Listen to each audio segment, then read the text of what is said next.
नमस्ते, कैसे हैं आप सब लोग। माइंडसेट बुक का पार्ट 2 लेकर के आई हूँ। The new psychology of success, Carol Dweck की ये बुक है।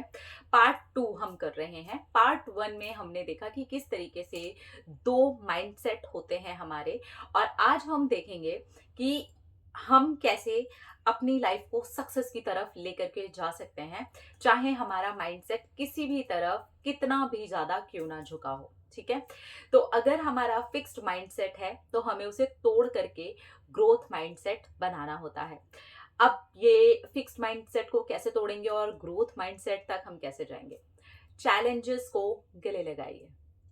जो भी चीजें आ रही है ना आपके सामने, उसको चैलेंज की तरीके से देखिए। और अगर कुछ ऐसी चीजें आ रही हैं जो बहुत ज्यादा डिफिकल्ट लग रही हैं, तो उसको बड़े चैलेंज की तरीके से देखिए और उसको गले लगाइए, हक कीजिए। और ये देखिए कि यहाँ पर इस चैलेंज को लेते समय, अगर ये बहुत बड़ा चैलेंज भी है तो इसको लेते समय मेरा जो सिस्टम है ऑलरेडी माइंड का, अगर वो फिक्स्ड है तो कहाँ पर फिक्स्ड है, तो आपको बहुत सारी चीजें निकल करके आएंगी जो दिखेंगी।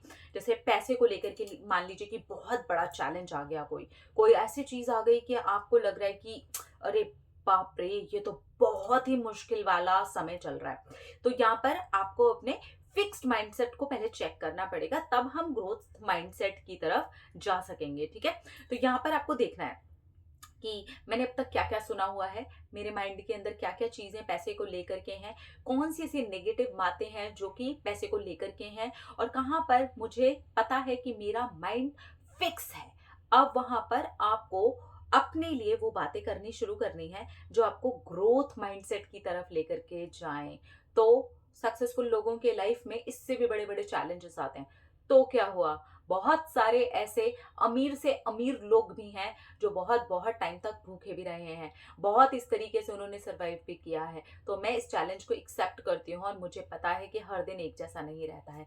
तब जा करके आप वो ग्रोथ की तरफ बढ़ेंगे और थोड़े से स्ट्रांग होंगे ग्रोथ माइंडसेट को लेकर के। ठीक है, तो तोड़ना ये बहुत ज्यादा जरूरी है। दूसरा, सोसाइटी में ना इस बात को फैलाना बहुत जरूरी है। अब आप हर जगह जा जा करके तो नहीं फैला सकते हैं ना। तो जहां पर आपको दिखाई देता है कि किसी और का फिक्स्ड माइंडसेट है और वो आपसे कुछ बात कर रहा है, तो बातों ही बातों में उसको सिखाने के लिए नहीं, जबरदस्ती हमें किसी को कुछ सिखाना नहीं है, सिर्फ बातों बातों में ना उसके माइंडसेट को ग्रोथ माइंडसेट की तरफ मोड़ने की जरूरत है। अब इससे होता क्या है ना, जब भी हम किसी और को सलाह देते हैं कि नहीं तुम ऐसा सोच रही हो, पर तुम ऐसा सोचने की बजाय तुम ऐसा भी सोच सकती हो, तुम्हारा ये नुकसान हो गया, कोई बात नहीं। हर एक नुकसान के अंदर कोई बहुत बड़ी सीख छुपी होती है, कोई बहुत बड़ा फायदा छुपा होता है। तुम उस फायदे के ऊपर ध्यान लगाओ, तुम उस सीख के ऊपर ध्यान लगाओ, क्योंकि जो नुकसान तुम्हारा हुआ है ना, उसके पीछे जो सीख छुपी है ना, वो उस नुकसान से कहीं ज्यादा कीमती है जो सीख है। वो तुम कितना भी पैसा दे देती, तुम कितना भी पैसा दे देते, वो सीख तुम्हें नहीं मिलती जो इस एक छोटे से नुकसान से हो गई।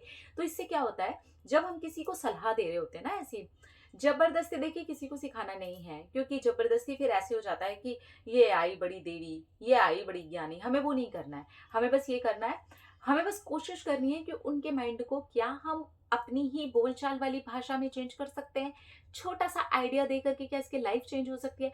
तो इससे क्या होगा ना, हम जो उन्हें सिखा रहे हैं, हम जो उन्हें बता रहे हैं, जो भी हम उन्हें बोलने की कोशिश कर रहे हैं ना, वो चीज हम खुद भी सीख रहे होते हैं। हम उन्हें बताते हैं तो हम खुद भी सीखते हैं, हाँ यार इसको मैंने ये वाली बात बताई। तो अब मेरे जो दूसरे एरिया में अगर मुझे किसी चीज को लेकर के सेम टू सेम चीज मैं देख रही हूँ, सेम सिचुएशन में देख रही हूँ, सेम पैटर्न में देख रही हूँ अपने अंदर, लेकिन एरिया कुछ और है, मैं भी तो वही चीज को अपना सकती हूँ जो मैंने उसको सिखाई।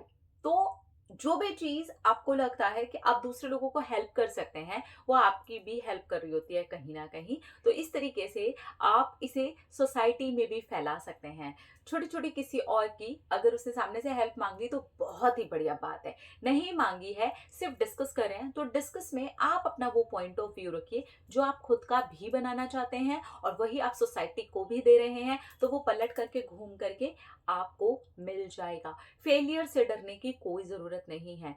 फेलियर जो होते हैं ना, वो हमें जरूर कुछ ना कुछ सिखा के तो जाते ही हैं। भले ही हमारा नुकसान हो जाए, भले ही हमें परेशानी हो रही हो, भले ही हमें बहुत दुख हो रहा हो, लेकिन उसके पीछे की जो सीख होती है ना, वो हमें सीखनी बहुत ज्यादा जरूरी होती है। तो ये हमारे फिक्स्ड माइंडसेट को तोड़ने वाली चीज होती है, जो हमारे लिए काम कर रही होती है, और हमारा जो माइंड है ना, वो ग्रोथ माइंडसेट की तरफ जाता है। और जैसे जैसे ग्रोथ माइंडसेट होता है ना हमारा, वो खुलता है, हम सोसाइटी तक भी अपनी बातें पहुंचा रहे होते हैं, तो कहीं ना कहीं सामने वाले को भी हम एक मैसेज दे रहे होते हैं कि हाँ शायद वो मुझे एक आइडिया दे सकती है, हाँ शायद वो मुझे एक आइडिया दे सकता है। तो उसके भी रास्ते खुल रहे हैं स्लोली स्लोली, और हमारे खुद के भी रास्ते हमारे ही द्वारा खुल रहे हैं स्लोली स्लोली। तो फिक्स्ड माइंडसेट को तोड़ना है एंड ग्रोथ माइंडसेट की तरफ जाना है। आपके अगर घर में बच्चे हैं, तो आपको ये देखना है कि अगर आप उन्हें ये नहीं बता सकते ना कि मतलब क्यों तुम दुखी हो, क्यों तुम परेशान हो, बच्चा परेशान हो रहा है या फिर बच्चा कुछ आगे करना चाहता है, तो आप ना सिर्फ और सिर्फ उसके जो एफर्ट्स है ना, उसकी तारीफ कीजिए। ना उसकी बहुत ज्यादा बढ़ चढ़ करके पढ़ाई कीजिए, और ना ही अगर वो डाउन जा रहा है ना, तो डाउन में उसके साथ उसको गले लगा करके रोइए ना। आप उसको ये बताइए, तुमने तो एफर्ट डाले, तो क्या हो गया फेल हो गए? तो तुम्हारी कोशिश बहुत अच्छी थी, तो क्या हो गया फेल हो गए? तो कोशिश तो की, वो कोशिश अपने आप में जीत है, तो क्या हो गया यार, ये हो गया तो इट्स ओके। तो इससे क्या होगा, आप उस बच्चे को भी रेडी करते हैं, और जो बच्चे को आप रेडी कर रहे हैं ना, वही बच्चा जो है ना, वो कहीं ना कहीं आपको रेडी करने के लिए भी लग गया है। जो कुछ भी आप सामने से सिखा रहे हैं ना, जो कुछ भी आप सामने से सिखा रहे हैं, वो आप खुद भी सीख रहे हैं। क्यों? क्योंकि वो आप रिपीट कर रहे हैं, वो किसी और को आप सिखाने का साधन बन रहे हैं। तो जब आप किसी और को सिखाते हैं और उसकी लाइफ में थोड़ा बहुत चेंज दिखता है, और अगर नहीं भी दिखता, मान लीजिए कि आपने उसको सिखाया, उसने उस चीज को फॉलो ही नहीं किया, कोई बात नहीं, आपने रिपीट करके कुछ सीखा, ये जरूरी है। हमारा किसी और को सिखाते समय खुद से सीखना भी बहुत ज्यादा जरूरी है। तो इस तरीके से हम बाहर भी उस चीज को फैला सकते हैं, और अपने अंदर भी उसी सीखे हुए चीज से सीख सकते हैं। फेलियर से नहीं डरना है, चैलेंजेस को जो है वो गले लगाना है, नेगेटिविटी जितनी ज्यादा हो सके उसको हटाते जाना है, जो कि फिक्स्ड माइंडसेट का ही हिस्सा होती है, वो हमें कभी भी आगे नहीं बढ़ने देती है।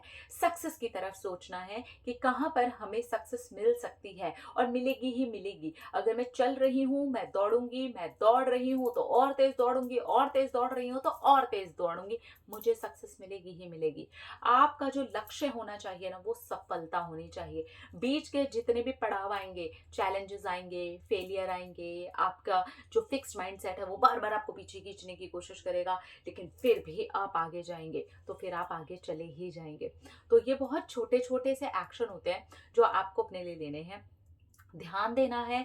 फिक्स माइंडसेट को तोड़ने के लिए एक तो मैं खुद ही हूँ, जहां पर मुझे हमेशा अपने आप को याद दिलाना है कि ये पीछे जमा हुई चीजें हैं मेरे माइंड के अंदर, ये फिक्स्ड माइंडसेट का हिस्सा है, ये सब कुछ मैंने बचपन से सुना हुआ है, ये सारी चीजें मैंने देखी हुई हैं, लेकिन ये मेरी ग्रोथ में ना हानिकारक है ना, मुझे नहीं चाहिए।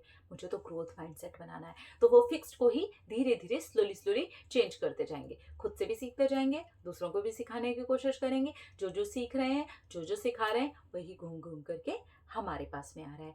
तो ये था पार्ट 2, जो कि आप अपने ऊपर एक्शन लीजिए, वहां पर अटक करके नहीं रहना है।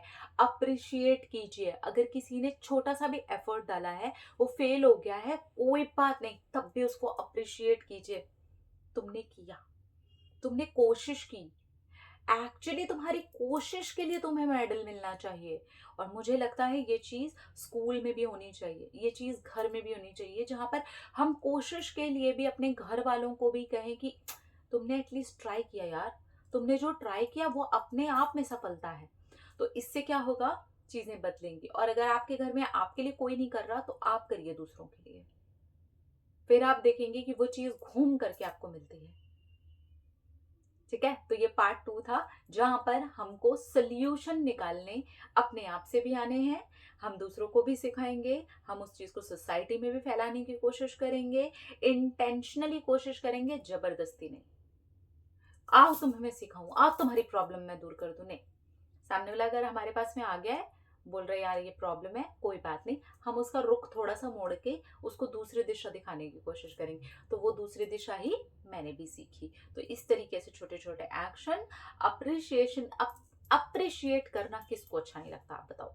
अगर हमको कोई अप्रिशिएट करता है तो अच्छा लगता है ना, यार वाह यार मैंने कोशिश की, इतनी बड़ी बात है ये भी, है ना, अच्छा लगता है ना। तो ऐसे ही हम अगर किसी और को अप्रिशिएट करते हैं, भले ही वो गिर गया है कोई बात नहीं, उसके एफर्ट्स के लिए अगर हम अप्रिशिएट करते हैं तो हम सोसाइटी में एक खूबसूरत मैसेज भी दे रहे हैं, हम एक खूबसूरत शिक्षा भी दे रहे हैं, जो सामने वाले के भी माइंड के अंदर छप जाएगी कि भाई सामने वाले ने ना मुझे अप्रिशिएट किया, और धीरे धीरे करके वही इंसान आपको पसंद भी करने लगेगा। क्योंकि आज की डेट में कोई किसी को अप्रिशिएट नहीं करता, लोगों को बस एक दूसरे की टांग खींचने की पड़ी हुई है। हाथ खींचने वाले कम मिलते हैं, तो हमें बनना है वो हाथ खींचने वाला। तो जब आप ऐसे करते हैं, तो जब आप अपना हाथ खींच रहे होते हैं, किसी और का हाथ नीचे से उठा करके खींच रहे होते हैं, तो अपनी भी मसल्स जो होती है ना वो मजबूत बन रही होती हैं। तो ये एक पंथ दो काज हो जाते हैं, विन विन सिचुएशन हो जाती है, ठीक है। तो यहाँ पर हमने जो दूसरे पार्ट में समझा वो सिर्फ और सिर्फ सोल्यूशन समझा, ठीक है। तो माइंडसेट एक्चुअली यही सब कुछ है। अपना अपना रखिए ख्याल, अपने आप से कीजिए ढेर सारा प्यार, ताकि ऊपर अट्रैक्ट करे ढेर सारा प्यार। Love you all, Tata.